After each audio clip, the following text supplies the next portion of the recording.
Mother's eyes. The laboratory reeked of antiseptics and fear.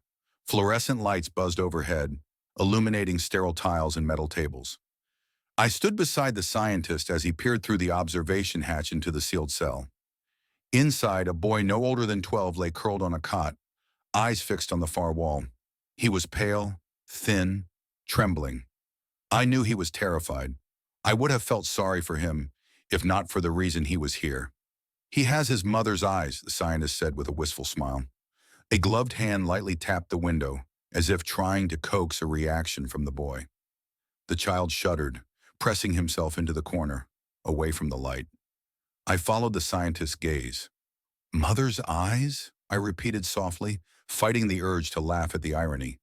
Behind us, in neat rows on shelves, were dozens of glass jars. Inside each jar, suspended in preserving fluid, were eyes. Brown, blue, green, hazel. Some fresh, some clouded with age.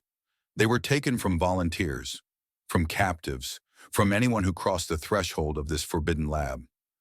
The boy's mother was among them, her eyes now floating in a jar directly behind my shoulder. "No," I corrected the scientist, my voice low and steady. "We do."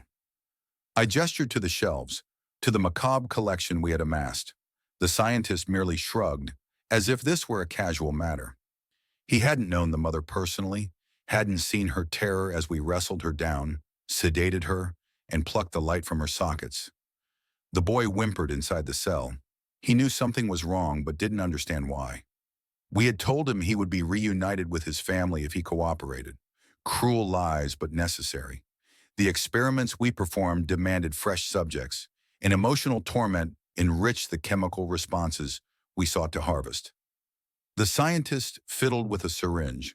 Soon he would enter the cell, escorted by armed guards, and administer a series of injections. The boy would scream, beg for his mother. He would ask why we took her eyes. The scientist would give no answer, and I would watch, impassive, as that precious genetic heritage was squandered, torn apart for our research. I allowed myself a small, private smile. This was the world we had created, and to maintain it, we harvested everything of value: organs, senses, terror, and hope. The mother's eyes, once warm and loving, now stared vacantly from a jar behind us, proof of our dominion. The boy would inherit nothing but agony before we reduced him to his components, cataloged and stored alongside the others. "Yes," I said finally, leaning close to the glass. "He has his mother's eyes, but we keep them now. She won't need them where she's gone." I turned and left the lab, the boy's soft sobs following me down the corridor. The eyes in the jars silently watching, bearing witness to horrors beyond any hope of comprehension.